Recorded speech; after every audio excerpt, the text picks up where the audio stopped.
أبوبكر. السلام عليكم ورحمة الله وبركاته. وعليكم السلام ورحمة الله وبركاته. أهلا بكنا. دين سلام. أهلا الحمد لله. أمانة. كلهم سلام الحمد لله. تملس كما السلام. تملس. الحمد لله.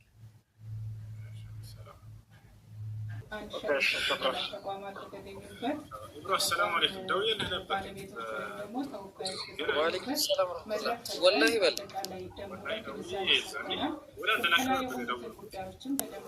وزكي هون من هون ترتوي هون ثم رمسون. ويني. الله يقدره هنا. أنا ما استبدك أنا بدركه بجد. إن شاء الله نكنا يعني. إن شاء الله. نكون بسلام قبل هو النص. مرحبا. أبوبكر أجنات. أستاذ أبوبكر. ها؟ أبوبكر. ليلا ما نقدر. أحمد. أبوبكر أحمد. جا. دمو مانو. بيكي. بكان نزين أجنات.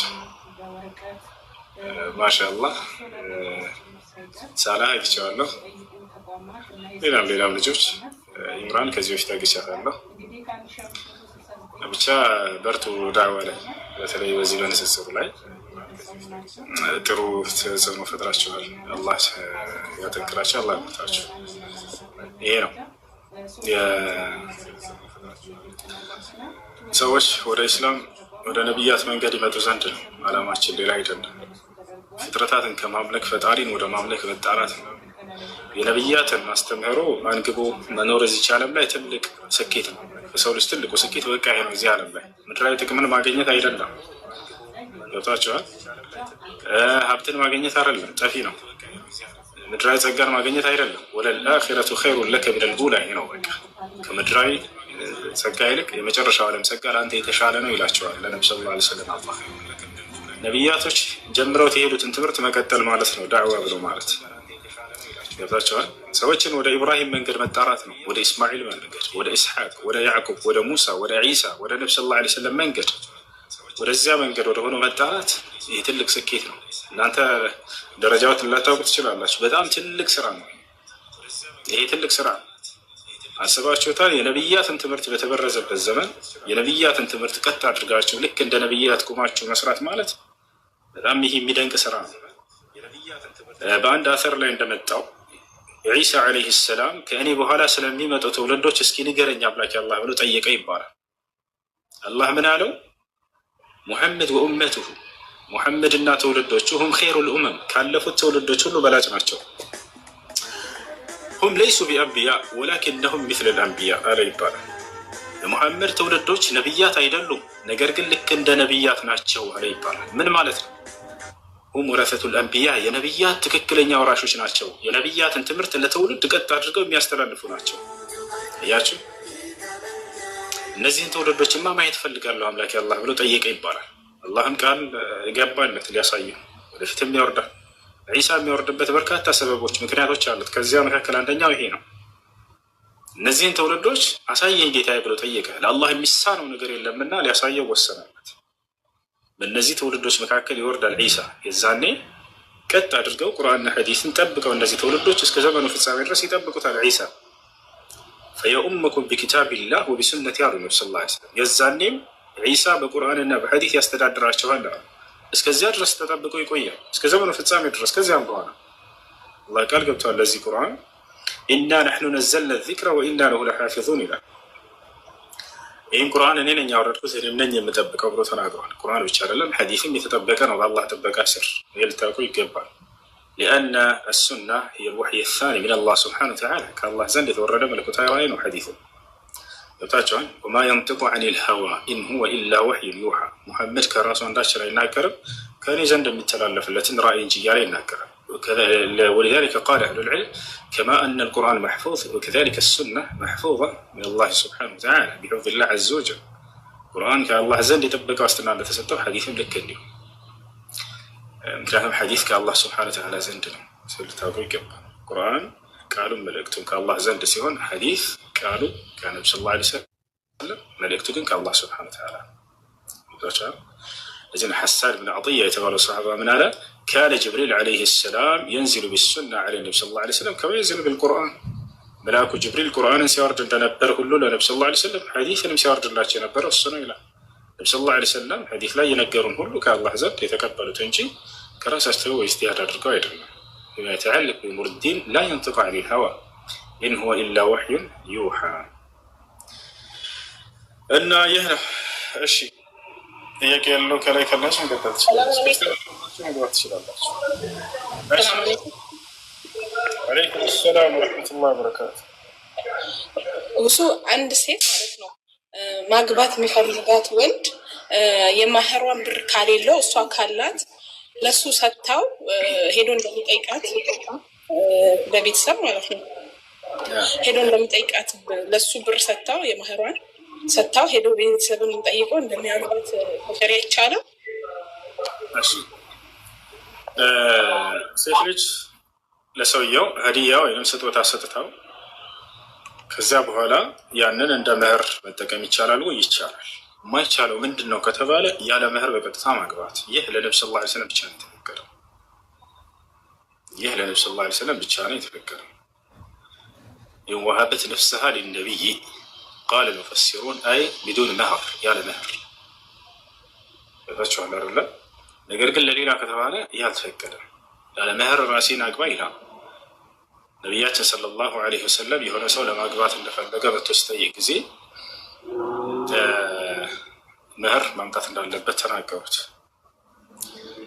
እኔ ምንም ነገር አልያዝኩም አላቸው። ወለው ኻተመን ምን ሐዲት፣ ምንም ሰውየው አላገኘም። ዘወጅቱከ ቢማ መዐከ ሚነል ቁርአን አሉት። መጨረሻ ላይ ከአንተ ዘንድ ባለው ቁርአን ድሬሃለሁ። ቁርአን ሊያስተምራት መህር ሲባል እዚህ ቦታ ላይ ብዙ ሰው ብር ብቻ ይመስለዋል። ላ ብር ብቻ አይደለም፣ እውቀት ሊሆን ይችላል፣ የሆነ ከገንዘብ ውጭ ሌላ ነገር ሊሆን ይችላል፣ መሬት ሊሆን ይችላል፣ መኪና ሊሆን ይችላል፣ ብር ሊሆን ይችላል። ደስ ያላትን ሴት ልጅ ማንኛውንም ጥሎሽ ነገር መጠየቅ ትችላለች። ገብታችኋል አይደለ? ያ ነው። እና መህር ብሎ ማለት ጥሎሽ ነው። እንደምታውቁት ሴት ልጅ ከማግባቷ በፊት እንድትሰጥ የተወሰነላት የሆነ የአምላክ አላህ ሱብሓነሁ ወተዓላ ውሳኔ። ይህም በቁርአን ላይ አላህ ሲገልጽ ምን አለ? ወአቱ ኒሳአ ሰዱቃቲሂነ ኒሕላ ይላል። ሴቶችን የመህር ስጦታቸውን ከውስጣቸው ደስ ብሏቸው ስጧቸው ይላል። ከግዴታ ጁበን ያለ። በሌላ ቦታ ላይ አላህ ሱብሓነሁ ወተዓላ ይናገራል ሴት መሰጠት እንዳለባት። ከዛሊከ ነገር መህር ላይ ማጋነኑ ተገቢ አይደለም። ነቢያችን ሰለላሁ ዐለይሂ ወሰለም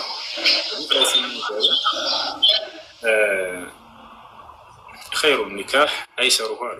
ከጋብቻ ሁሉ በላጩ ኒካህ መህሩ ቀለል ያለበት ነው አሉ። ቃለ الإمام ابن القيم الجوزية رحمه الله تعالى المغالاة في المهر ليس من هدي النبي صلى الله عليه وسلم መህርን ማጋነን ከነብዩ ሰለላሁ ዐለይሂ ወሰለም መንገድ አይደለም ይላል።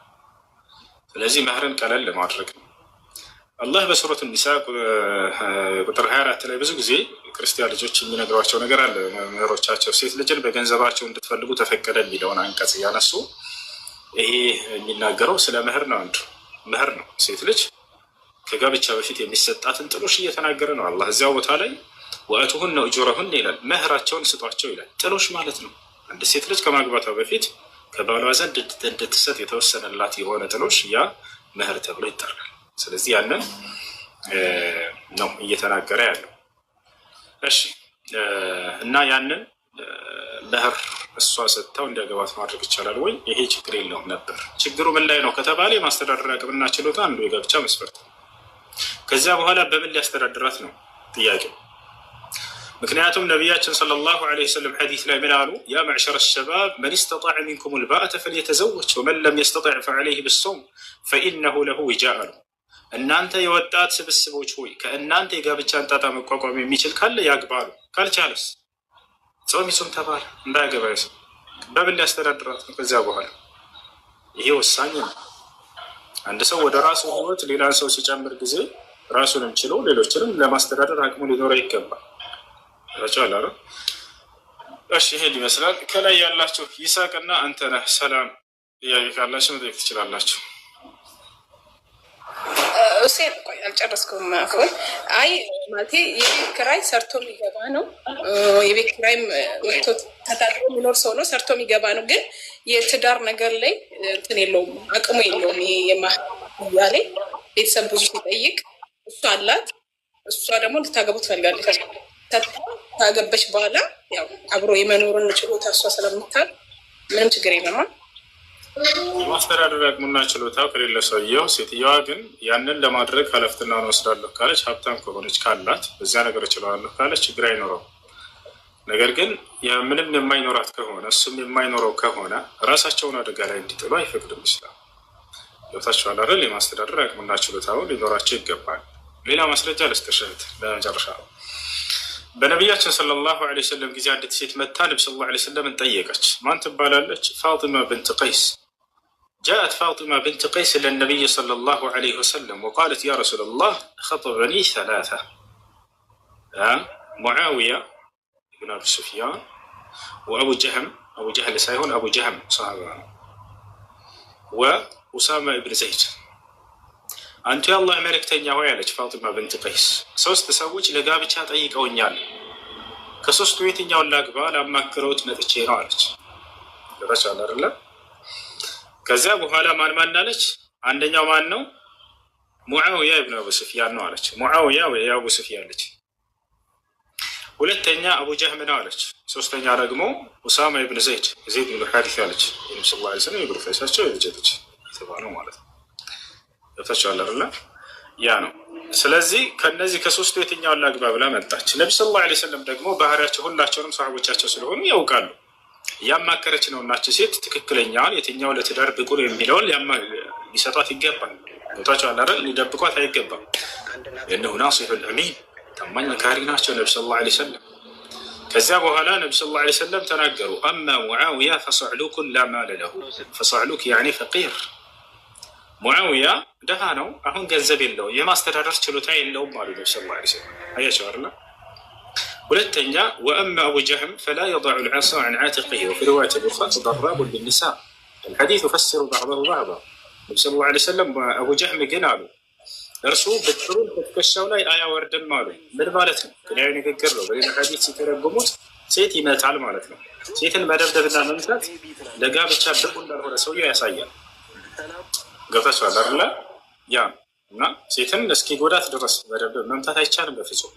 ምናልባት አጥፊና መጥፎ ከሆነች ያቺ ሴት ወደ ጥፋት የምትሄድ ከሆነ መክሯት፣ ገስጿት እምቢ ካለች ከዚያ በኋላ ኩሩፏት ያ ሁሉ አልጠቅም ካለ ሰውነቷን ሊጎዳ በማይችል መልኩ በትራስ ሊሆን ይችላል፣ ወይንም ምንድን ነው በአንሶላ ሊሆን ይችላል። ጠቅለል አድርጎ የሆነ እሷን በማይጎዳ ነገር ሊመታት ይችላል። ሱረቱ ኒሳ ላይ የተገለጸው ይሄ ነው። ነብዩ ሰለላሁ ዐለይሂ ወሰለም ሐዲስ ላይ በርበን ገይረ ሙበሪሐ የማያሳም የሆነ ምትን ነው ብለው ተናግረዋል።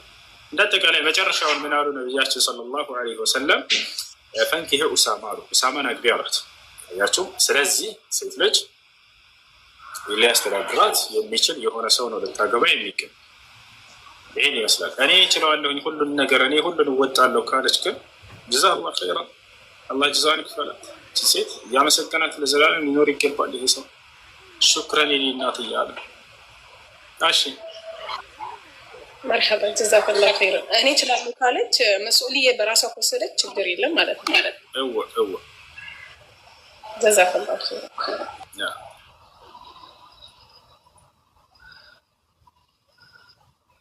እሺ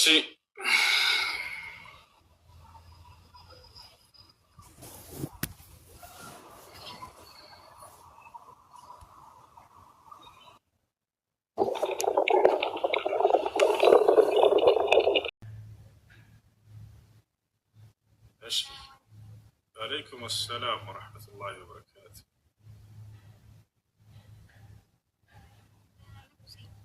الله الحمد لله.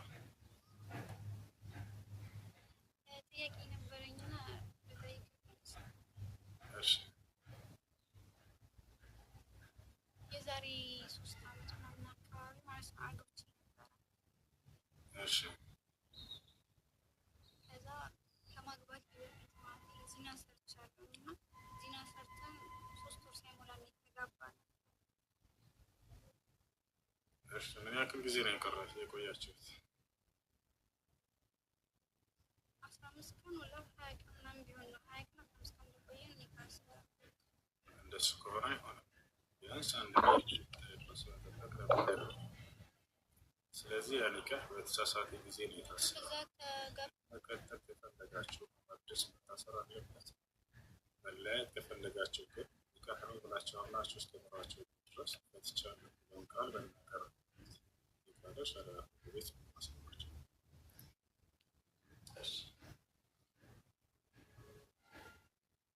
አሁን እኔ አሁን ላይ ተለያይተናል፣ አንድ ላይ አይደለንም፣ ተለያይተናል እና እዚህ ሀገር ማለት እሱ ኢትዮጵያ ነበር፣ እኔ ደግሞ ሳውዲ ነበር። በቃ እንትን ማድረግ ፈትቼሻለሁ የሚለውን ቃል ይናገር። አብራቸው ኖራችሁበት አለ አይደል? ያን ኒካህ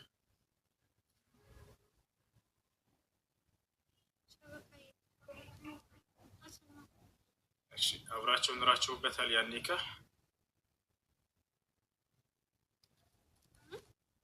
እሺ። ከላይ ያለው ልጅ ሚውተን አንሳ። ሰላም እንዴት ነህ? እና እኔ እዚህ ሀገር ከመጣሁ በኋላ እሱ ደግሞ ኢትዮጵያ ነበር እና ኒካችን አይሆንም እና አዲስ ምናምን ስለው ሚስቴነሽ ምናምን ነገር አለ። ጥያቄው ምንድን ነው? ኒካህ እንዳዲስ ያንን ኒካህ መቀጠል ነው የምትፈልጉት ወይንስ መለያየት ወይንስ ተለያይታችኋል? ተለያይተናል፣ ግን ደግሞ ኒካሽን አላወርድልሽም ብሎኛል። እኔ ደግሞ ኒካህ የለኝም እያልኩት ነበር። በተሳሳተ ጊዜ እህት የታሰረው በተሳሳተ ጊዜ ነው የታሰረው። በተሳሳተ ጊዜ የታሰረ ኒካህ መቀጠል ከፈለጋችሁ እንዳዲስ በትክክለኛው ጊዜ መታሰር አለበት። አንድ ሀይል ጠብቃችሁ መለያየት ከፈለጋችሁ ደግሞ ያን ኒካህ ኑራችሁበት እስከሆነ ድረስ እስካሁን ድረስ ያን ኒካህ አምናችሁበት እስከኖራችሁ ድረስ ፈትቻለሁ የሚለውን ቃል መናገር አለበት። እምቢ ካለ ሸሪዓ ፍርድ ቤት ውክልና ሰጥተሽ ለቤተሰቦችሽ አንቺ ውጭ ከሆነ ያለሽው እነሱ ሸሪዓ ፍርድ ቤት ሄደው ማስወረድ ይችላል።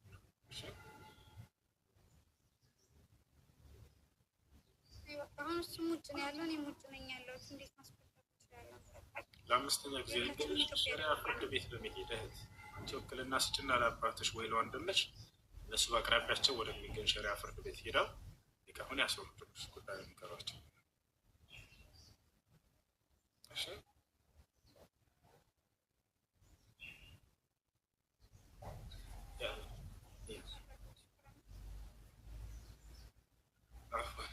እሺ። ከላይ ሰላም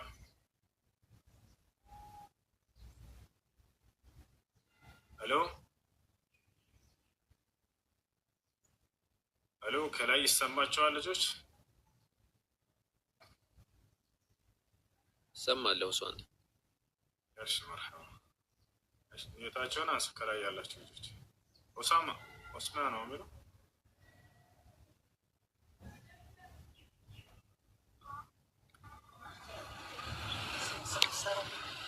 አለው አሰላም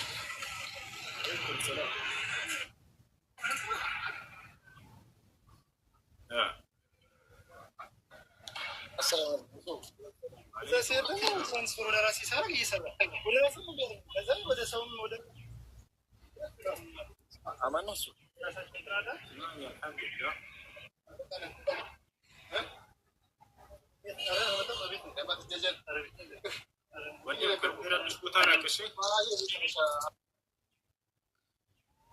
መርሐባ።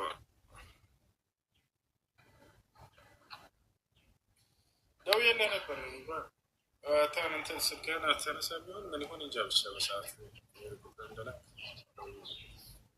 እሺ። ያውቃላችሁ ከላይ ያላችሁ ልጆች እሺ። ብዙ አሰላሙ አለይኩም ወራህመቱላሂ ወበረካቱ። ወአለይኩም ሰላም ወራህመቱላሂ ወበረካቱ። ሰላም ነው። ብዙ አልሐምዱሊላህ። ጁሙአ ሰላት ከአንድ ረካ አንድ እንትና አምልጦን ከዛ እንደ ጁሙአ ነው የምንሰግደው ወይስ እንደ ዞር ነው እንትን ብለን መስገድ ያለብን? አንድ ረካ ጌታ ከሆነ እንደ ጁሙአ ነው የምትሰግደው። አንድ ረካ ብቻ ነው የምትጀምረው። ሁለቱም ረካ አልፎ ከሆነ ተህያቱ ላይ ደርሰህ ከሆነ 4 ረካ ነው የምትሰግደው። እሺ እንጂ እንደ ዞር መስገድ የለብንም ማለት ነው። አዎ አንዱን ረካ ጌታ ከሆነ ሙሉ ሶላቱን እንዳገኘህ ማን ነው ረካውን ያንን የሶላት አግኝተሃል። ያን ሶላት አግኝተሃል። ነቢያችን ሰለላሁ ዐለይሂ ወሰለም ሐዲስ ላይ መን አድረከ ረክዓተን ፈቀድ አድረከ ሶላት አሉ። የአንድ ሶላት ላይ አንድ ረካ ያገኘ ሰው ያን ሶላት አግኝቷል ብለህ ተናገሩ። ከዙሁር ሊሆን ይችላል፣ ከአስር ከጁሙዓ ሊሆን ይችላል። የትኛውንም የሶላት አይነት አንዱን ረካ መጨረሻ ደርሰህበት ከሆነ ያን ሶላት አግኝቷል። ስለዚህ ቁመህ ትሞላለህ ማለት ነው አይደለ? ስለዚህ ጁሙዓ ሶላት ለመስገድ ሄደ ሰውየው አንዱን ረካ አግኝቶ ከሆነ አንድ ረካ ነው የሚጨምረው። ያን ጁሙዓ ሶላት አግኝቷል። ሁለቱም ረካ አልፎት ከሆነስ ተህያቱ ላይ ደረሰ መጨረሻ ላይ ይሄ ሰው አራት ረካዎችን አግኝቷል ወይ አልፈውታል? ሁለቱም ረካዎች። ስለዚህ ቆሞ አራት ረካ ነው የሚሰጠው። አሰላሙ አለይኩም ሁሴን። ወአለይኩም ሰላም ወረሕመቱላሂ ወበረካቱ። አሰላሙ አለይኩም ሁሴን። ወአለይኩም ሰላም ወረሕመቱላሂ ወበረካቱ። እኔ ጥያቄ አንድ ጓደኛዬ ሱዳን ላይ የአንድ ወር ረመዳን በልቶ ነበር። ሙቀቱን አልቻለም እና የአንድ ወር ረመዳን በልቶ ነበር። ከዛም ደግሞ የአንድ አመቱን ረመዳን ወሩን ከበላ በኋላ አሁንም ሌላኛው አመት ረመዳን መጣበት እና በዛኛው አመት እንደገና 15 ቀን በላ ማለት ነው። እንደጠቃላይ በሁለት አመት ውስጥ ወር ከ15 ሆነበት። ለዛኛው አሁን ምን ቢያደርግ እንትን ለምሳሌ በብር ምናምን መክፈል ይችላል? የመጾም አቅሙ ካለው መጾም አለበት።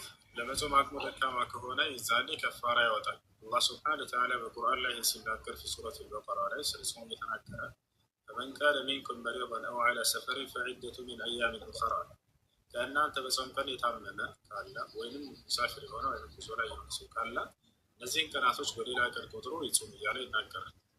ስለዚህ አንድ ሰው ሌላው ነገር የረመዳን ቀጣ ያለበት ይህን ቀጣ ሳያወጣ ቀጣዩ ረመዳን ከገባበት ያለምንም ምክንያት ያለበት፣ ስለዚህ ስላለፈው ረመዳን ቀጣን ከፋራም አለበት ይህ ሰው። ነገር ግን በምክንያት ከሆነ እስከ ቀጣዩ ረመዳን እስኪጾም ድረስ ጊዜ ካላገኘ ታሞ ከሆነ ሰማኛ ምክንያት ካለው ስለዚህ ስላለፈው ረመዳን ቀጣ ብቻ ነው የሚኖርበት እና ስለዚህ ሰው ቀጣዩ ረመዳን እስኪገባበት ድረስ ያሳለፈው ያለምንም ምክንያት ከሆነ ስለዚህ ስላለፈው ረመዳን ቀጣም አለበት ከፋራም አለበት። እሺ ከፋራው ነው ቀዳው ምንድን ነው? ቀዳው ረመዳን ጾም ነው። ከፋራው ምንድን ነው? ቀዳው ረመዳን ጾም ነው። ቀደም እንደነገርኩ ቁርአኑ ላይ አላህ ሱብሓነሁ ወተዓላ በቁርአን ላይ ፈመን ካነ ሚንኩም መሪደን አው ዐላ ሰፈሪን ፈዒደቱ ሚን አያሚን ኡኸራ። ሌላኛው ከፋራው ለእያንዳንዱ ቀን አንዳንድ ምስኪን ማብላት ነው። ለ30 ቀን 30 ምስኪኖችን ማብላት የማይችል ከሆነ ሰውየው እህል ገዝቶ መስጠት ይችላል። ሰዎች በአቅራቢያቸው የሚመገቡት ምግብ ሩዝ ሊሆን ይችላል፣ ጤፍ ሊሆን ይችላል፣ ማሽላ አብዛኛው የሚመገቡት የምግብ አይነት ቤታቸው ገዝቶ መስጠታቸው እያንዳንዱ ቀን አንዳንድ ኪሎ ከግማሽ ለወሩ 45 ኪሎ ማለት ነው። ያን 45 ኪሎ ሩዝ ገዝቶ ለአንድ ሰው መስጠት ይችላል። አንድ ቀን ወይ ለሁለት ወይ ለሶስት ለ45 ለ30 ሰዎች ማካፈል ይችላል። ያን ሰጥቶም ግን መጾም አለበት ማለት ነው። መጾም አቅሙ ከሌለው ለምሳሌ ሰውየው ቢጾም በጤናው ላይ ችግር የሚፈጥርበት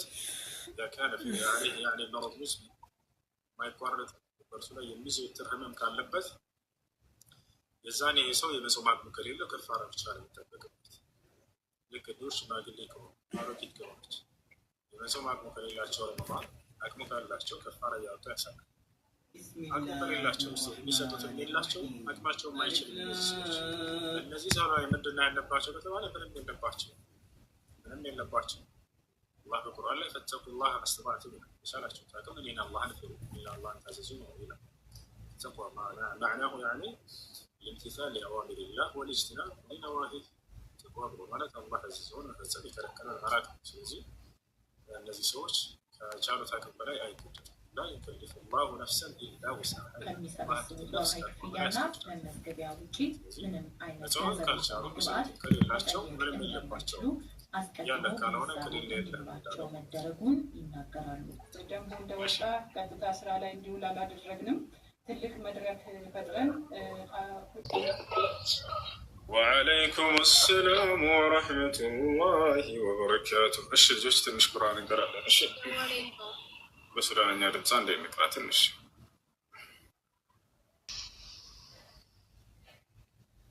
እነሱ ሜሴንጀር ላይ ስለሆነ እኔ ሜሴንጀር ላይ እንድልክላቸው አስረዳኝ። ማለት የቱ ጋ ነው እንደዚህ የሚል ያለው? ወይም ደግሞ ከቻል በውስጥ ኢንቦክስ ላይ ስክሪንሻት አድርገህ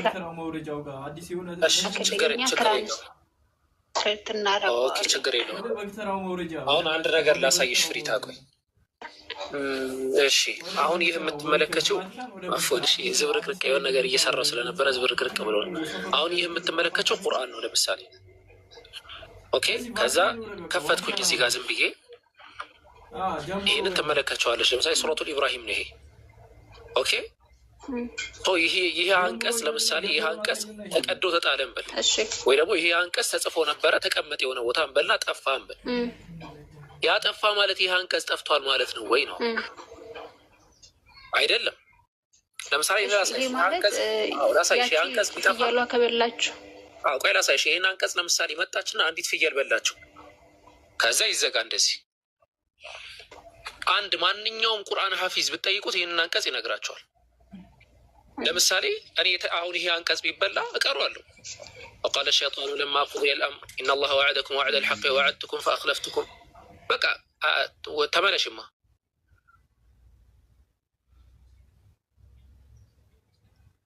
ቢጠፋ ነው ይሄ ሙሉ ቁርአን ቢጠፋ፣ ይሄ ሙሉ ቁርአን ቢጠፋ ወሊላሂ አልሐምድ ሑፋዞች አሉ፣ ቁርአንን የሐፈዙ ሰዎች ማለት ነው።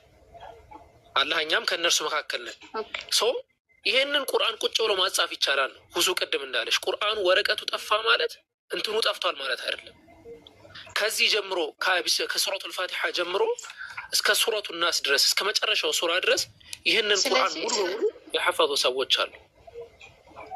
ሁሱ ለምሳሌ አንደኛው ነው። እኔም ያንን አርግ ብትይኝ አደርጋለሁ። በጣም ደግሞ ሚሊየንስ የሚቆጠሩ ሑፋዞች አሉ። ብዙ ያን ያህል ማተር የሚያደርግ አይደለም። ይህ የመጀመሪያው ነጥብ። ሁለተኛ ዘገባው ራሱ ብንመለከተው ዘገባው ደዒፍ ነው። የተናገረችው ፍየሏ በልተዋለች የተባለው ዘገባ ቅድም አሳይቼሻለሁ። ኪታቡ የቱ ነበረ? ቅድም አሳይቼሻለሁ። ደዒፍ ነው ዘገባው ሙሉ በሙሉ ማለት ነው። አይ ዘገባው ትክክል ራሱ ቢሆን ከተባለ ወረቀቱ እኮ ነው በሰሒፋ ላይ ተጽፎ ነበረ በላችሁ ተባለ። እኛ እኮ ወረቀቱ እኮ ለእኛ እኮ ምናችንም አይደለም። ቁርአን ብለን የምንጠራው እኮ ዋናው ልባችን ላይ ያለውን ነው። አላህ ስብሐነሁ ወተዓላ ለዛ እኮ ነው ቁርአን ላይ ሲናገር ምንድን ነው ያለው? ነቢያችን ሰለላሁ ዐለይሂ ወሰለም ልብህ ላይ ነው ኢና ሰኑልቂ ዐለይከ ቀውለን ሰቂላ፣ ከባድ የሆነን ቃል እንጥላለን ነው ያለው አላህ ልባቸው ላይ ነቢያችን ሰለላሁ ዐለይሂ ወሰለም። ሱረቱል ሙዘሚል ላይ ተመልክተሽ ከሆነ እና ልብ ላይ ነው እንጂ የሚጣለው በወረቀት ደረጃ መኖሩ ቫልዩ የለውም። እኔ ይህን ወረቀት ሳልከፍት ይህን ሙሉ ቁርአን መቅራት እችላለሁ። ያን ያህል እንትን አይደለም ነው። ተረተሸዋል ሀሳቡን። ቁርአን ስንል በመጀመሪያ ደረጃ የተሰበሰበ ነገር ማለት ነው እና የሚሰበሰበው ደግሞ በልብ ላይ ነው። ገባሽ? ስለዚህ ያቺ ፍየል የአንዱን ገጽ መብላቷ ቁርአንን ጎዶሎ አያደርገውም፣ አያጎለውም ማለት ነው። አያደርገውም። እሱ አይደለም በረሱል ልብ ውስጥ የተጻፈ ስለነበረ ትክክል። እና በረሱላችን ብቻ ሳይሆን በነቢያችን ዘመን ራሱ በጣም ብዙ ሺህ ቁርአንን ያሐፈዙ ሰዎች አሉ። አይደለም እሱ እነ ጂንጊስ ካሃን የሞንጎሊያን ዋና መሪ የነበረው ጂንጊስ ካሃን የባግዳድን ከተማ በሚወር ጊዜ ሙሉ በሙሉ ቁርአኖቹ ምናምን አቃጠለ። ማተር አለ ወይ? የለውም። ምክንያቱም ዋናው ልብ ላይ ነው ያለው። ተረዳሽ? ልብ ላይ ነው ዋናው ቁርአን የሚባለው ነገር ማለት ነው። ሲቀጥል ዘገባውን ራሱ ብንመለከተው እንትኑን ሐዲሱን ልክፈትልሽ እና ዘገባውን እንመልከተው። ዘገባውን ራሱ ብንመለከተው የሚያወራው ዘገባው ضعيف ነው። ዘገባው ራሱ ያው ይሄ ማለት ነው። ይሄ ዘገባ ምን ይላል? ዘገባው أن الداجنة دخلت فأكلت صحيفة كتبت فيها آية الرجم والرضاع. سلا آية الرجم ناس لا رضاع مياورانا زقبوا. آية الرجم من لو بمجمع الرجاء آية الرجم من لو يه منسوخ ነው ነስኽ የተደረገ ወይም የተሻረ የቁርአን አንቀጽ ነው። آية الرضاع በተመሳሳይ ደረጃ የተሻረ ነው። በሌላ ሐዲስ ላይ ማለት ነው። አይሻ ረዲየላሁ ዐንሃ ራሱ መጀመሪያ ላይ 10 ረዳዓት ነበሩ። ከዛ በኋላ 10 ረዳዓት በአምስት ረዳዓት መንሱኽ ሆኑ ብላት አስቀምጣለች። آية الرجم የምንለው እንትኑ አለ ሁክሙ አለ፣ ነገር ግን ቲላዋው የለም። ቲላዋው አሸይኸቱ ወሸይኻ ኢዘና ፈርጁሙሁማ የሚል ነበረ። የተሻረ ነው ጭራሽ ማለት ነው። ግን ቢሆን ራሱ የሐዲሱ ራሱ ضعيف ነው። ለዛ ማስረጃ ሰጥቼሽ ነበረ ቀደም። ኢብኑ ሐዝም ረሕመቱላሂ ዐለይህ እዚህ ጋር ወቀድ ገለጠ ቀውሙን ገለጠን እስኪ ብርቶን ተንደል ወቀድ ገለጠ ቀውሙን ገለጠን ሸዲደን ወአተው ቢአኽባሪን ወለደሃ አልካዚቡን አልካዚቡን ወልሙልሒዱን ሚንሃ አነ ዳጂነ አከለት ሰሒፈ ፊሃ አየቱን መትሉቡን ፈዘሀበት ልበት። አንዲት ወረቀት ነበረች። ያንን ወረቀት የቁርአን አንቀጽ መታ በላች የሚለው ዘገባ ሙሉ በሙሉ ضعيف ነው ብሎ ነው ያስቀመጠው። እና አላህ ሱብሓነሁ ወተዓላ ቁርአን ኢና ነሕኑ ነዘልና ዚክረ ወኢና ለሁ ለሐፊዙን ነው የሚለው ሱረቱል ሒጅር አንቀጽ 9 ላይ ብትመለከች ማለት ነው። ያወረድነው እኛ ነን፣ የምንጠብቀው እኛ ነን አለ። ኦኬ ያወረደው ማን ነው? አላህ ነው። የሚጠብቀውስ ማን ነው? አላህ ነው። አላህ የሚያወራው ስለዚህ ወረቀት ነው ወይ? ስለዚህ ወረቀት ነው ወይ ካልና አይደለም፣ ስህተት። ምክንያቱም ይህንን ወረቀት ዛሬ አንድ ሰው አምጥቶ እሳት ውስጥ ሊከተው ይችላል። አላህ ቁርአን በግጥማቸው ምን ይላሉ? ቀረአት ናቀቱ ይባላል። በሆዷ በአርግዛ እንትን ጽንስ በምትጸንስ ጊዜ የሆነ ነገር ሰብስባ ያዘ በሆዷ ለሚለው ቀረአት ናቀቱ የሚል ንግግር ይጠቀማል። ቁርአን ሲባል በአንድ የተሰበሰበ ነገር ነው እንጂ ይሄ ወረቀት አይደለም። ቤተሻለውን ቁርአን ሲቀደድ አይተን አናውቅም እንዴ? አይተናል እኮ ሰው ኢና ናሕኑ ነዘልና ዚክረ ወኢና ለሁ ለሐፊዙን ሲል ላያቲሂል ባጢሉ ሚን በይኒ የደይሂ ወሚን ኸልፊሂ ተንዚሉ ሚን ይሄ ሁሉ የቁርአን አንቀጾች የሚያወሩት ስለዚህ ወረቀቱ ሳይሆን ይሄ ቁርአን ብለን የምንጠራው ውስጡ ስላለው ነገር እና ያ ውስጡ ያለውን ደግሞ አልሐምዱሊላህ በጣም ብዙ ሑፋዞች አሉ። ሙሉ በሙሉ ከመጀመሪያ እስከ መጨረሻ 114ቱንም ሱራ የሚያውቁ ሑፋዞች አሉ። እና ያን ያህል እንትን አይደለም ነው አስፈላጊም አይደለም። አሁንስ እንዴት ነው ገባሽ? እሺ አሁን ገብቶኛል። አመሰግናለሁ። ኦኬ እሺ፣ ሌላ ጥያቄ አለሽ? እንዳታወርዱኝ ሌላም ጥያቄ ካለኝ ስለምጠይቅ እንዳታወርዱኝ ድጋሚ አስገቡኝ ብዬ ከበቸው ከስር። እሺ እሺ፣ ጥያቄ ያለው ሰው ካለ ኢንሻአላህ ሁሱ እስኪመጣ ድረስ ንጽጽራዊ ጥያቄ የመሳሰሉት ካላችሁ ክርስቲያኖችም መግባት ትችላላችሁ። ኦኬ ገስት ላይ ያላችሁ ሰዎች ጥያቄ ያላችሁ? ሞሚ ማም ለማለት ኦኬ ማም ኦፊሻል። አሰላሙ አለይኩም። ወአለይኩም ሰላም ወረሕመቱላሂ ወበረካቱህ። ማነው ባባ? ሁሉ ሰላም ሰላም ብስት ይበል። እናንተ ሰላም ናችሁ? አንድ ጥያቄ ነበር ባባ። እሺ ሀቢቢ። ሱብሒ ሰላት ላይ ማለት ነው ብዙ ጊዜ እንቅልፍ እንትን ይለኛል። በተነሳሁበት ሰዓት እሰግዳለሁ። ይሄ እንዴት ይታያል? ኦኬ ዑለሞች በሁለት አይነት መንገድ ያስቀምጡታል። እነ ሼክ እብን ባዝ ረሕመቱላሂ ዐለይሂ ወሼክ እብን ዑሰይሚን ወከዛሊከ አብዛኛው የሐንበልያ መዝሀብ ተከታይ የሆኑ ዑለማዎች አንድን ሰላትን አውቆ በደንብ አስተውል፣ ሰላትን አውቆ ያሳለፈ ሰው ቀዷ ማውጣት የለበትም ይላሉ። ምክንያቱም ከፍሯል ብሎ ነው የሚያምኑት በእነሱ ሀሳብ መሰረት። ገባህ? ምን ብለው ያምናሉ? ከፍሯል ብሎ ስለሚያምኑ ተውበት አድርጎ ነው መመለስ ያለበት እንጂ ቀዷ ማውጣት የለበትም ብሎ ያምናሉ። ነገር ግን ጅምሁር አልዑለማ አንድ ሰው ሰላትን ካሳለፈ ቀዷ ማውጣት እንዳለባቸው ያምናል። ወአስለን ደግሞ የሱብሒ ሰላትን ማሳለፍ በጣም አስቸጋሪ ነው። ነቢያችን መሐመድ ሰለላሁ ዐለይሂ ወሰለም ሱብሒ ሰላትን አስመልክተው ስለ ሱብሒ ሰላት አይደለም ረክዓተይ አልፈጅር ኸይሩን ሚነ ዱንያ ወማ ፊሃ ብለው ከሱብሒ ሰላት በፊት የሚሰገዱት ቀብልያዎች 2 ረክዓቶች ዱንያም ከዱንያ ውስጥም ካለ ነገር በሙሉ የበለጡ ናቸው ብለው ተናግረዋል። ወማዛ ባሉኩም ፊ ሰላት ሱብሕ፣ ሰላት ሱብሕን ሊያመልጠን አይገባም። የሱብሒ ሰላት በሽር ልመሻኢነ ፊ ዙሉማት ቢኑር ታም የውም ልቅያማ ከማ ቃል ነቢዩ ሰለላሁ ዐለይሂ ወሰለም። እነዛ በማታ ላይ ወደ መስጂድ የሚሄዱ ሰዎችን ነገ የቂያማ ቀን ሙሉ በሆነ ብርሃን አበስራቸዋል። ያ ብርሃን የቱ ነው? ሲራጥ የምናልፍበት ብርሃን። በዛ ሲራጥ ላይ ስናልፍ ብርሃን ያስፈልገናል የምንመለከትበት። ምዕመናኖች ረበና አትሚም ለና ኑረና ወግፊር ለና በሚሉ ቀን ነቢዩ ሙሐመድ ሰለላሁ ዐለይሂ ወሰለም ምንድን ነው ያሉት? በሱብሒ ሰላት ላይ በማታ በሱብሒ ሰላት የሚሄዱ ሰዎችን አበስራቸው። በምን ቢኑሪ ታም የውመል ቂያማ፣ በነገ የቂያማ ቀን ሙሉ በሆነ ብርሃን አበስራቸው። እና ሱብሒ ሰላት ላይ አንዘናጋ፣ አንጠንቀቅ። ሱብሒ ሰላት ነው። ምናልባት ያመለጠን በእንቅልፍ ከሆነ ነቢያችን መሐመድ ሰለላሁ ዐለይሂ ወሰለም ኢነላህ ተላፈ ዐን ኡመቲ ሰላት፣ 3 ነገርን አላህ ሱብሓነሁ ወተዓላ ይቅር ብለዋል ብለዋል። አንደኛው በእንቅልፍ የሆነ ወይም ረስተው የሆኑት ወይም ደግሞ ወስቱክሪሁ ዐለይ በግዴታ እንዲሰሩ የተደረጉት ነገር ብለዋል። በዛ ከሆነ እሺ፣ ግን ለራሳችን ዑዝር አንስጥ። ውዱአችንን አድርገን እንተኛ፣ ዚክር እናድርግ። ወላሂ ሱመ ወላሂ ሱብሒ ላይ እንነሳለን። እንደውም ይጨንቀናል፣ 5 6 እንነሳለን። አለፈን አላለፈን እያልን ማለት ነው። እና ሐቢቢ እንደዛ አድርግ።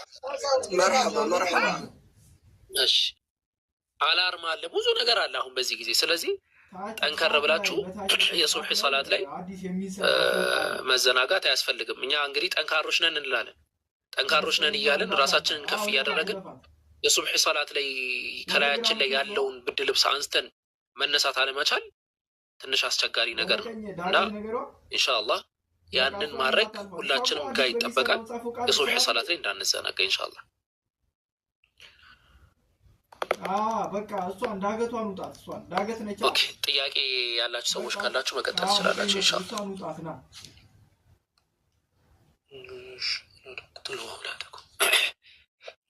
ኢንሻአላህ ሞዴሬተሮች አስገቡ ጥያቄ ያላችሁ ሰዎች ካሉ። ኦፊሻል አለ አሎ ሙስሊም ነህ ክርስቲያን? ወአለይከ ሰላም ወራህመቱላሂ ወበረካቱ። ጥያቄ አለ ሀቢቢ? ሁሉም ሰላም። አንድ ጥያቄ ያለኝ እሺ አንድ ሰው በዱንያ ላይ ያለ አንድ ሰውን ጥፋት አጠፋበትና አንድ ሰው ረገመው ያ ሰው ከዛ የረገመው ሰው ቢሞት እርግማኑን ለማንሳት ምን ማድረግ አለበት? ያ ሰውዬ ሰማኝ ነው? አዎ የረገመው ሰውዬ ነው የሞተው። ኦኬ ለምንድን ነው በምን ምክንያት ሊረግመው የቻለው? ባጠፋው ጥፋት ነው ወይስ ዝም ብሎ? አንዳንዱ ዝም ብሎ እንትን አለ። ባጠፋው ጥፋት ማለት አሁን ሰው ልጅ ነው በሰዓቱ ልጅ ነው፣ ያው የልጅ ጥፋት ነው እና ተረገመ። ያን እርግማን ለማንሳት ምን ማድረግ አለበት? ከፎቁ ቀጥሎ አንድ በር አለ። እሱን አስለን አንድ ነገር ስሙኝ፣ አዳምጡኝ ሁላችሁም። ወላሂ ይህ ዘመን አላህ በጣም እየታመጸበት ያለበት ዘመን ነው። አላህ በጣም እየታመጸበት ያለበት ዘመን ነው። አጠበሪ ረሕመቱላሂ ዐለይህ በዘገቡት ሐዲስ ላይ ሰሓቦች ሰለማ ብን አልአውቃዕ የተሰኘው ሰሓቢይ ምን ብሎ ተናግሯል? ኩና ኢዛ ረአይና ረጁለን የልዓኑ አኻህ ረአይና አነሁ ቀድ አታ ባብን ሚነል ከባኢር። ሱብሓነላህ። አንድ ሰው ወንድሙን ሲረግም ስናይ አሉ በቃ ትልቅ የሆነን የላዕን ትልቅ የሆነን ወንጀል እንደሰራ አድርገን ነበረ የምናስበው። እንዴት ወንጀል ሰው አይረገምም? ይሄ መርገም የሚባለው ነገር ሰውን መርገም በጣም ከባድ ነገር ነው። ነቢያችን መሐመድ ሰለላሁ ዐለይሂ ወሰለም እኔ ተራጋሚ ሆኜ አልተላኩም ብለው ነው የተናገሩ። ላተልዐን አትርገሙ ብለው በጣም በብዙ ሐዲስ ላይ ተናግረው። ሰሒህ አልቡኻሪ ሐዲስ ቁጥር 528 ላይ፣ ሱነን አቢ ዳዊድ ሐዲስ ቁጥር 4905 ላይ መሳሰሉት ላይ እርግማን የሚባለውን ነገር ነቢያችን መሐመድ ሰለላሁ ዐለይሂ ወሰለም ከልክለዋል። ነገር ግን ሴቶችን ማስመልክቶ ከዚህ በፊት ባለፈው ይመስለኛል ተናግሬ ነበር። ሴቶች ነገ የቂያማ ቀን ጀሀነም ላይ የሚበዙበት አንደኛው ምክንያት ዩክሲርነ ለዕነ ወየክፉርነ ልዓሺር፣ በጎ ውለታን ይረሳሉ፣ እርግማን ያበዛሉ ነው የተባለው። እና እርግማን የምትራገሙ ሰዎች አትራገሙ፣ ጥሩ አይደለም።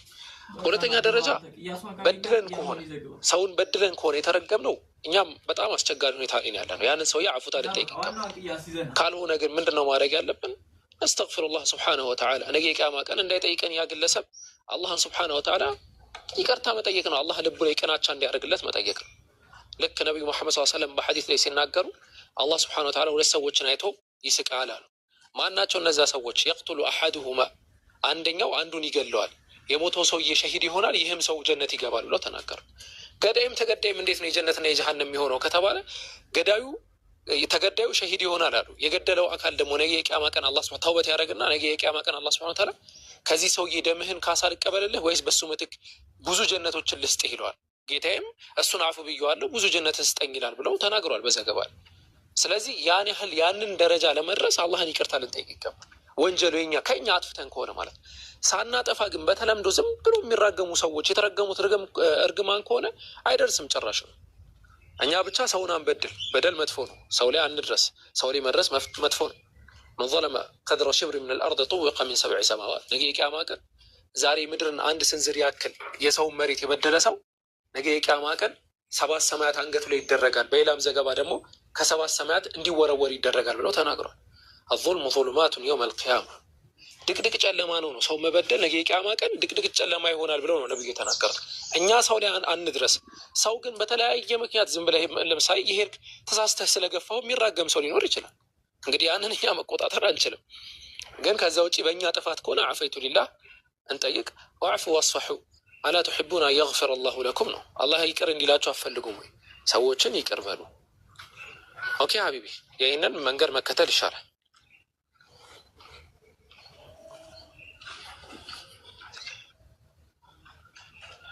የለህም እንዴ አብዱልሐሚድ? ኦኬ እሺ። ሌላ ጥያቄ ያለው ሰው ካለ ኢንሻአላህ ቀጥሉሽ። ኢትዮጵያ አለ?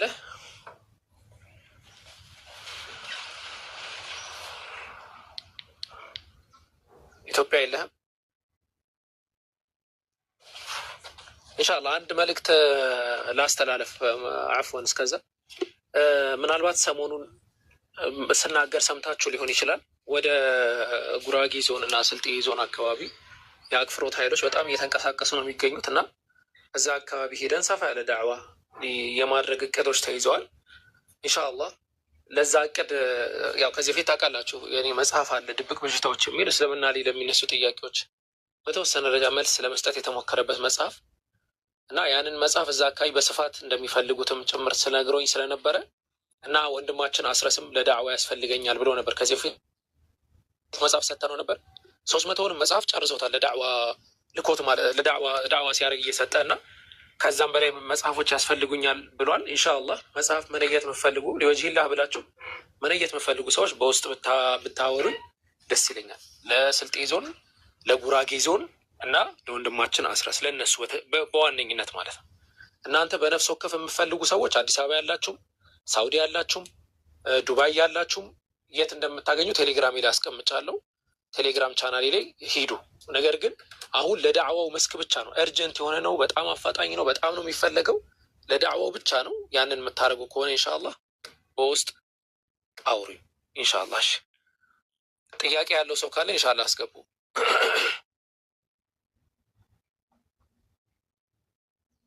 ኢንሻአላህ ተራ በተራ ደግሞ ሌሎች ቦታዎች ላይም እየሄድን እነዚህ ዳዕዋዎች መቀጠል አለባቸው ነው። እሺ ገስት ካሉ ሞዴሬተሮች ኢንሻአላህ አስገቡ። ኦኬ በውስጥ በኩል አውሩኝ ኢንሻአላህ። መነየት የምፈልገው አንድ መጽሐፍ 350 ብር ነው። ኢንሻአላህ የቻላችሁትን ያክል መነየት መችሉ ሰዎች መነየት ትችላላችሁ። አሁን ገብታችሁ እንዳነይቱ በውስጥ በኩል ብያለሁ። እሺ ጉራጌ በጣም ኦኬ። የገባችሁ ሰዎች ጥያቄ አላችሁ? አሙ መሐመድ ወአለይኩም ሰላም ወረህመቱላሂ ወበረካቱ። ሰላም ነው ኡስታዝ? ሁሉም ሰላም እንዴ? አልሐምዱሊላህ። እኔ ጥያቄ እኔ እዚህ ዱባይ ነበርና ያለሁት ማለት ነው። እኔ የመጣሁት ኮንትራት ነው ሰዎቹ ጋር ማለት ነው። ከመጣሁኝ 1 አመቴ እና አሁን ባሌ በአንድ 4 ወር የሆነው ነው። እሱ እዚህ መጥቷል እና እሱ ውጪ እኔ ጋር ነይ ቶሎ አለኝ እና አሁን ከሰዎቹ ጥሩ ሰዎች ናቸው። አሁን ከድቻቸው በወጣ ሀራም አይሆንብኝም ወይስ እሱንም ቢብለው ወይም ሀራም ይሆንብኛል? የሱም እንዴት ባረግ ይሻለኛል? ኢንሻአላህ ብዙ ሲመጣ ሀሳቡን ያስቀምጥልሻል። እንደዛ ይሻላል መሰለኝ። ቃል ከተገባባሽ ቃልሽን ማፍረስ አይጠበቅብሽም ካንቺ። አዎ እኔ 2 አመት ነው ፈርሜ ከሰዎቹ ጋር የገባሁት እና እኔ 1 አመቴ አሁን ባለቤቴ ከመጣ 4 ወሩ እና እሱ ውጭና እኔ ጋር አለኝ እና እነሱንም ለመክዳት ቃል ስለገባሁ 2 አመት ለመስራት እሱም ባሌ ስለሆነ እኔ ደግሞ አንዴ መጥቻለሁኝ ቃሌን አላጥፍም አልኩት። አይ እኔ ባልሽ ነው የኔ ሀቅ አለብኝ አለ። አሁን ይሄ ማንኛው ሀቅ ነው እንትን የሚልብኝ ብዬ ለመጠየቅ ነው። እሱን ለማሳመን ሞክሪ። ሙስሊሞች እንግዲህ ነዝር የሚባለው ለአላህ የተሳሉትን ያሟላሉ። በተጨማሪም ደግሞ እናንተ ያመናችሁ ሰዎች አውፉ ቢል ዑቁድ ከተፈራረማችሁ በሆነ ነገር ቃል ከተገባባችሁ ያንን ነገር አስገኙ ነው ያለው አላህ ሱብሓነሁ ወተዓላ። እና መሀል ላይ ያለው ብዙ ካለ ኢንሻአላህ እሱ እንትን የሚልሽ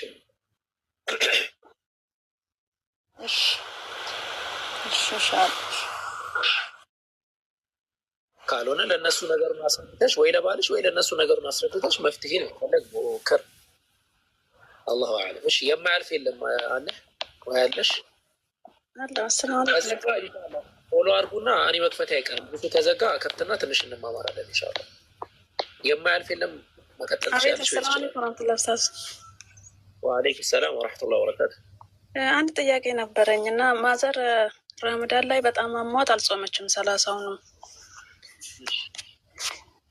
እና አሁን ደግሞ ምስኪኖችን ማብላት አለባት ምግብ ተሰርቶ ስባል ምግቡን ደግሞ አሁንም ቢሆን እያመማት ነው። ያኔ ጾማ ማውጣቱን አትችልም።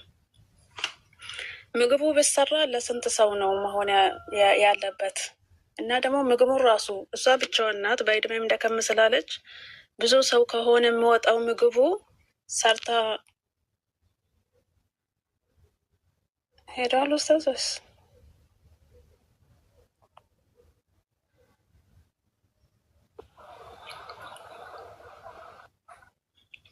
እና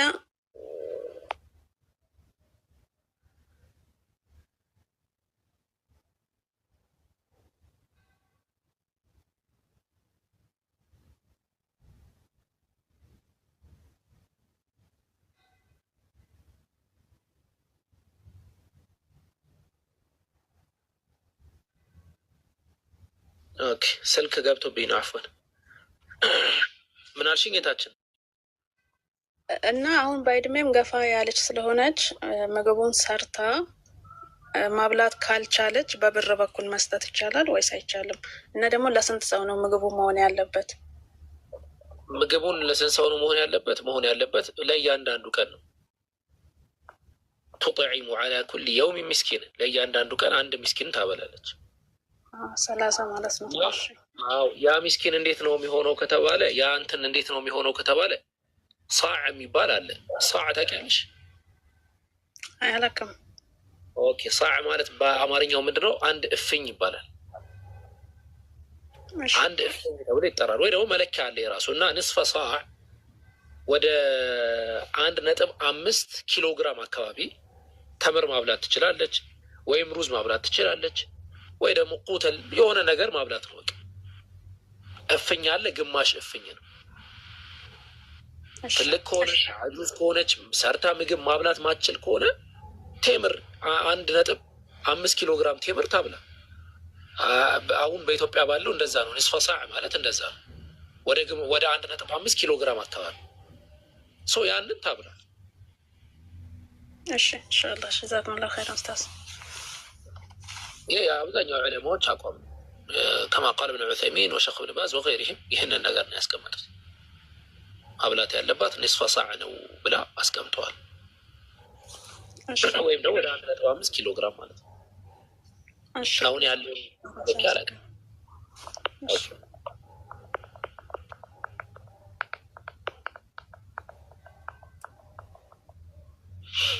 ኦኬ።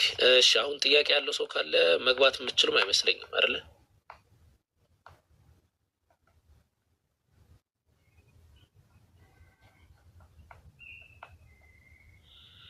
አራት ሳዕ አይደለም። እሺ ግማሽ ሳዕ ነው። ኒስፈ ሳዕ ነው። ሀገሩ ላይ የተለመደ ምግብ የእሱ አይነት ኒስፈ ሳዕ ታወጣለች እና እንደዛ ነው። አንሴን ነው። አንሴን ነው የት አካባቢ ነው?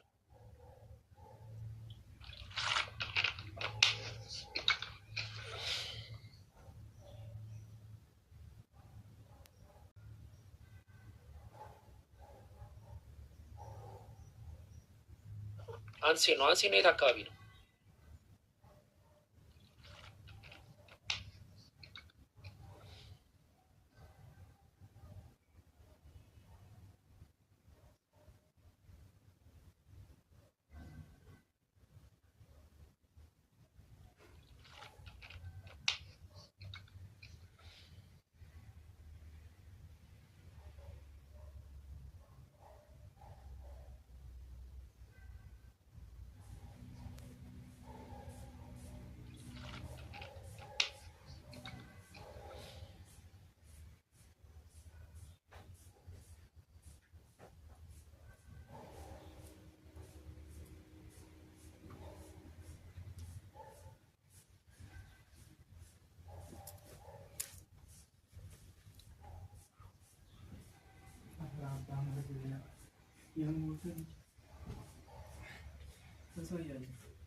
بسم الله الرحمن الرحيم كافها يا عين صاد ذكر رحمة ربك عبده زكريا إذ نادى ربه نداء خفيا قال رب إني وهن العظم مني واشتعل الرأس شيبا ولم أكن بدعائك رب شقيا وإني خفت الموالي من ورائي وكانت امرأتي عاقرا فهب لي من لدنك وليا يرثني ويرث من آل يعقوب واجعله رب رضيا يا زكريا إنا نبشرك بغلام اسمه يحيى لم نجعل له من قبل سميا قال رب أنى يكون لي غلام وكانت امرأتي عاقرا وقد بلغت من الكبر عتيا قال كذلك قال ربك هو علي هين وقد خلقتك من قبل ولم تك شيئا قال رب اجعل لي آية قال آيتك ألا تكلم الناس 3 ليال سويا فخرج على قومه من المحراب فأوحى إليهم أن سبحوا بكرة وعشيا يا يحيى خذ الكتاب بقوة وآتيناه الحكم صبيا وحنانا من لدنا وزكاة وكان تقيا برا بوالديه ولم يكن جبارا عصيا وسلام عليه يوم ولد ويوم يموت ويوم يبعث حيا واذكر في الكتاب مريم إذ انتبذت من أهلها مكانا شرقيا فاتخذت من دونهم حجابا فأرسلنا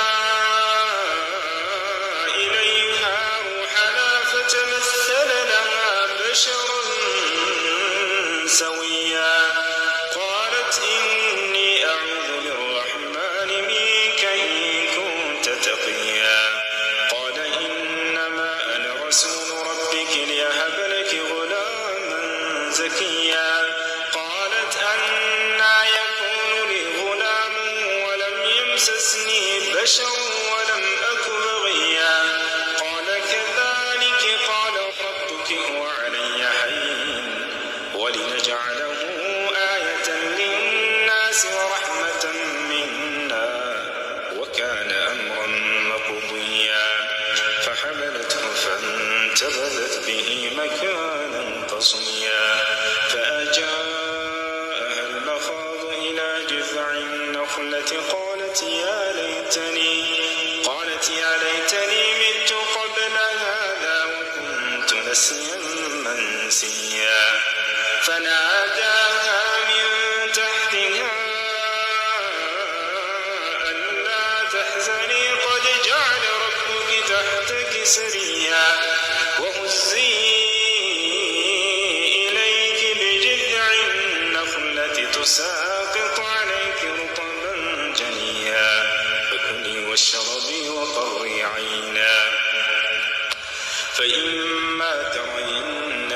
البشر أحدا فقولي إني نذرت للرحمن صوما فلن أكلم اليوم إنسيا فأتت به قومها تحمله قالوا يا مريم لقد جئت شيئا فريا يا أخت هارون ما كان أبوك امرأ سوء وما كانت أمك بغيا فأشارت إليه قالوا كيف نكلم من كان في المهد صبيا قال إني عبد الله آتاني الكتاب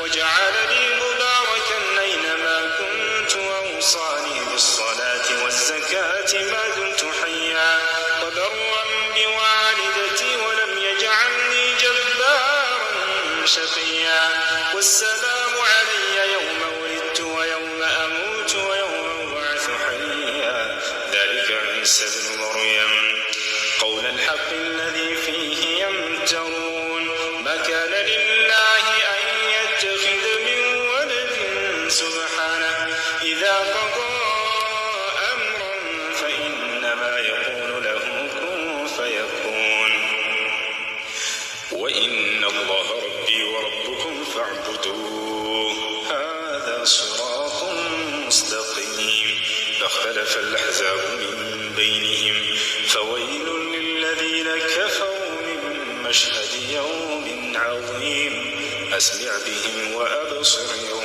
يأتوننا لكن الظالمون اليوم في ضلال مبين وأنذرهم يوم الحسرة إذ قضي الأمر وهم في غفلة وهم لا يؤمنون إنا نحن نرث الأرض ومن عليها وإلينا يرجعون واذكر في الكتاب إبراهيم إنه كان صديقا نبيا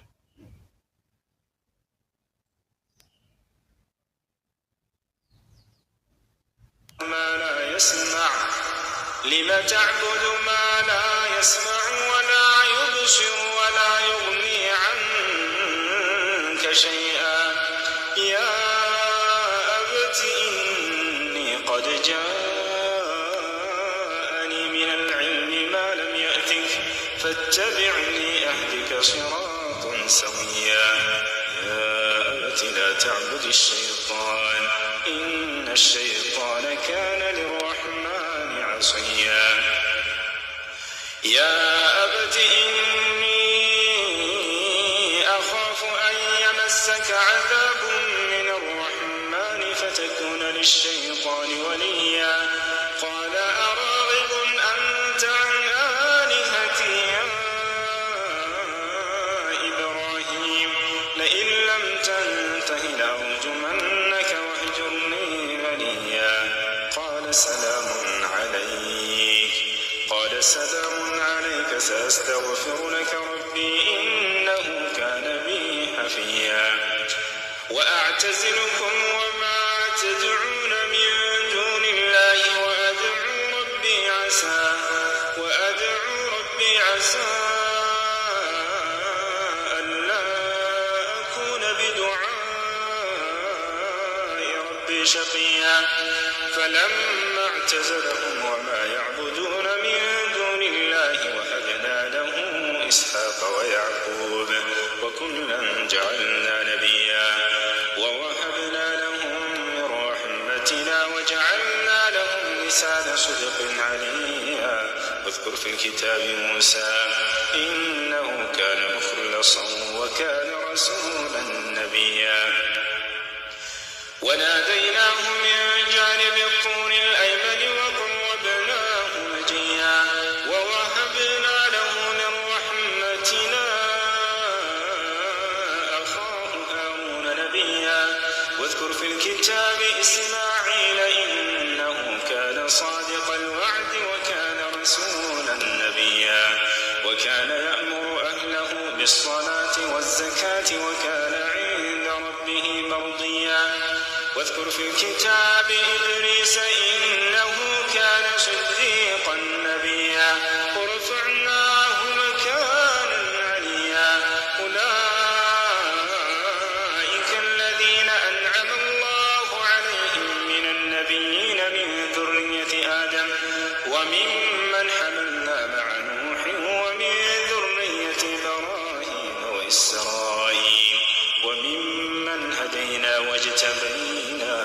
إذا تتلى عليهم آيات الرحمن خروا سجدا وبكيا فخلف من بعدهم خلف أضاعوا الصلاة واتبعوا الشهوات فسوف يلقون غيا إلا من تاب وآمن وعمل صالحا فأولئك يدخلون الجنة ولا يظلمون شيئا جنات عدن التي وعد الرحمن عباده بالغيب إنه كان وعده مأتيا لا يسمعون فيها لغوا إلا سلاما ولهم رزقهم فيها بكرة وعشيا تلك الجنة التي نورث من عبادنا من كان تقيا وما نتنزل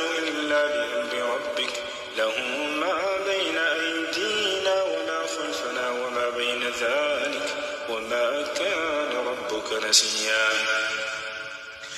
رب السماوات والأرض وما بينهما فاعبده واصطبر لعبادته هل تعلم له سميا ويقول الإنسان وإذا ما مت لسوف أخرج حيا أولا يذكر الإنسان أنا خلقناه من قبل ولم يك شيئا فوربك لنحشرنهم والشياطين ثم لنحضرنهم حول جهنم جثيا ثم لننزعن من كل شيعة أيهم أشد على الرحمن عتيا ثم لنحن أعلم بالذين هم أولى بها صليا وإن منكم إلا واردها كان على ربك حتما مقضيا ثم ننجي الذين اتقوا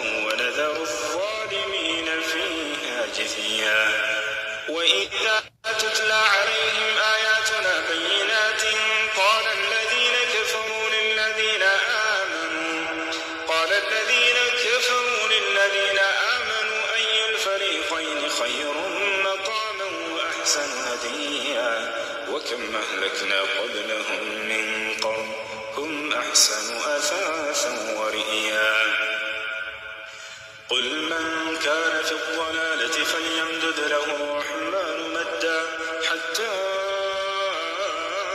إذا رأوا ما يوعدون إما العذاب وإما الساعة فسيعلمون من هو شر مكانا وأضعف جندا ويزيد الله الذين اهتدوا هدى والباقيات الصالحات خير عند ربك ثوابا وخير مردا أفرأيت الذي كفر بآياتنا وقال لأوتين مالا وولدا أطلع الغيب أم اتخذ عند الرحمن عهدا كلا سنكتب ما يقول ونمد له من العذاب مدا ونرثه ما يقول ويأتينا فردا واتخذوا من دون الله آلهة ليكونوا لهم عزا كلا سيكفرون بعبادتهم ويكونون عليهم ضدا ألم تر أنا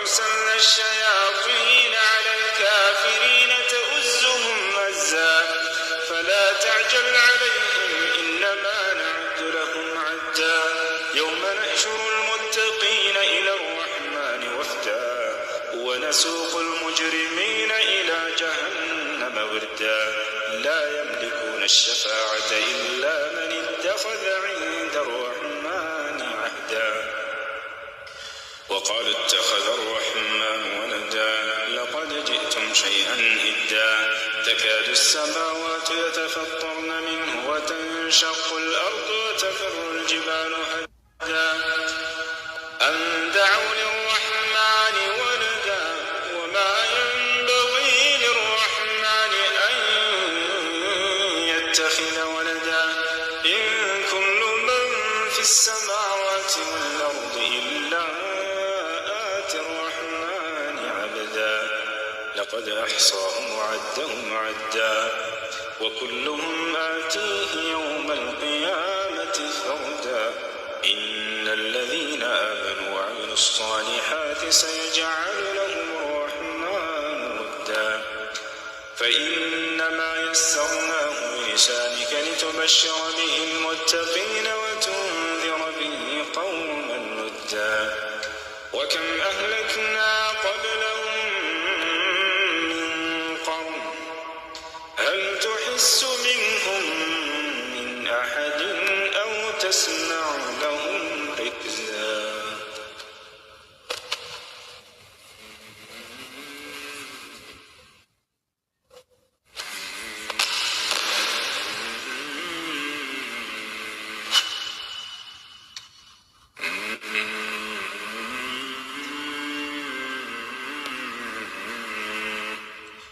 أعوذ بالله من الشيطان الرجيم بسم الله الرحمن الرحيم يا أيها الناس اعبدوا ربكم الذي خلقكم والذين من قبلكم لعلكم تتقون الذي جعل لكم الأرض فراشا والسماء بناء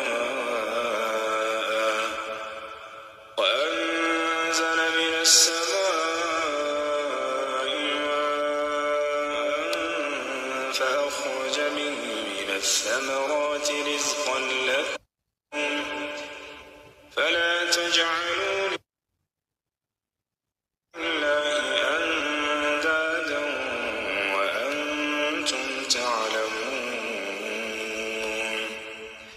وإن كنتم في ريب مما نزلنا على عبدنا فأتوا بسورة من مثله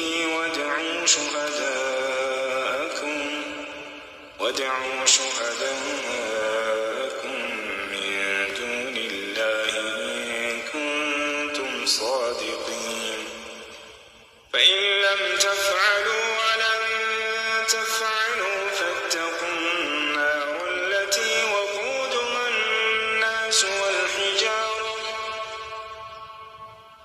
فإن لم تفعلوا ولن تفعلوا فاتقوا النار التي وقودها الناس والحجارة أعدت للكافرين وبشر الذين آمنوا وعملوا الصالحات أن لهم جنات تجري من تحتها الأنهار كلما رزقوا منها من ثمرة رزقا قالوا هذا الذي رزقنا من قبل وأتوا به متشابها ولهم فيها أزواج مطهرة وهم فيها خالدون إن الله لا يستحيي أن يضرب مثلا ما بعوضة فما فوقها فأما الذين آمنوا فيعلمون أنه الحق من ربهم وأما الذين كفروا فيقولون ماذا أراد الله بهذا مثلا يضل به كثيرا ويهدي به كثيرا وما يضل به إلا الفاسقين الذين ينقضون عهد الله من بعد ميثاقه ويقطعون ما أمر الله به أن يوصل ويفسدون في الأرض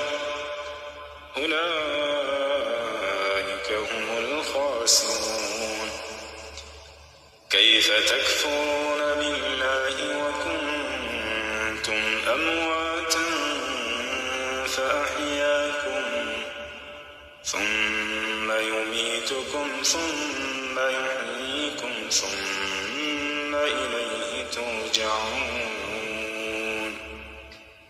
هو الذي خلق لكم ما في الأرض جميعا ثم استوى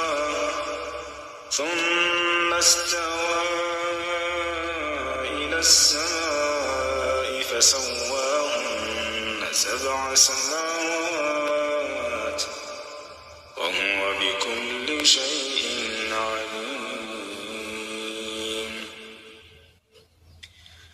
وإذ قال ربك للملائكة إني جاعل في الأرض خليفة قالوا أتجعل فيها من يفسد فيها ويسفك الدماء ونحن نسبح بحمدك ونقدس لك قال إني أعلم ما لا تعلمون وعلم آدم الأسماء كلها ثم عرضهم على الملائكة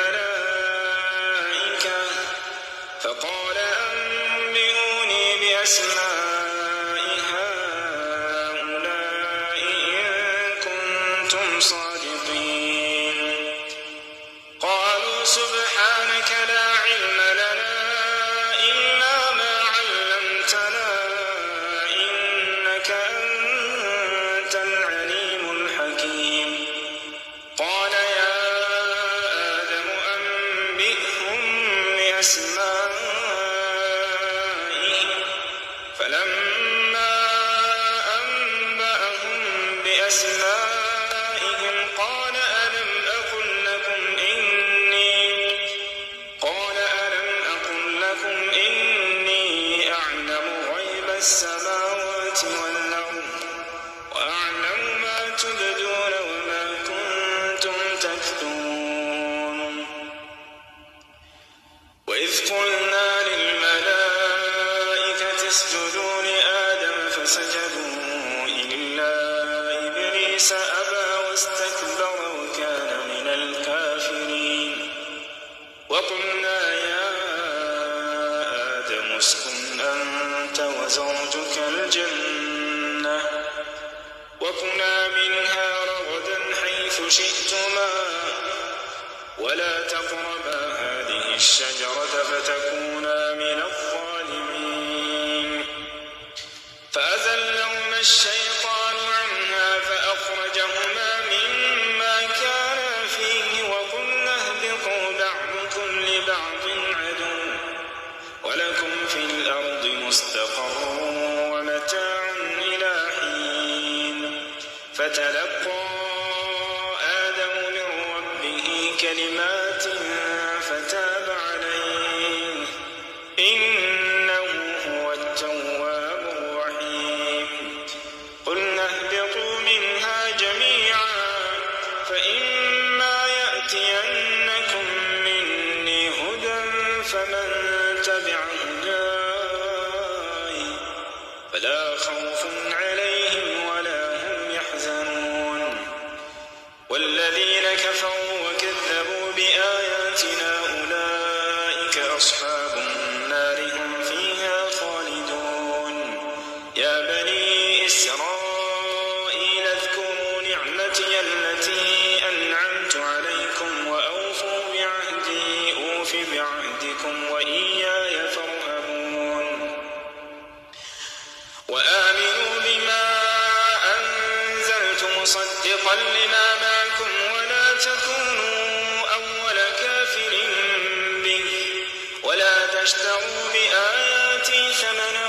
قليلا وإياي فاتقون ولا تلبسوا الحق بالباطل وتكتموا الحق وأنتم تعلمون وأقيموا الصلاة وآتوا الزكاة واركعوا مع الراكعين أتأمرون الناس بالبر وتنسون أنفسكم وأنتم تتلون الكتاب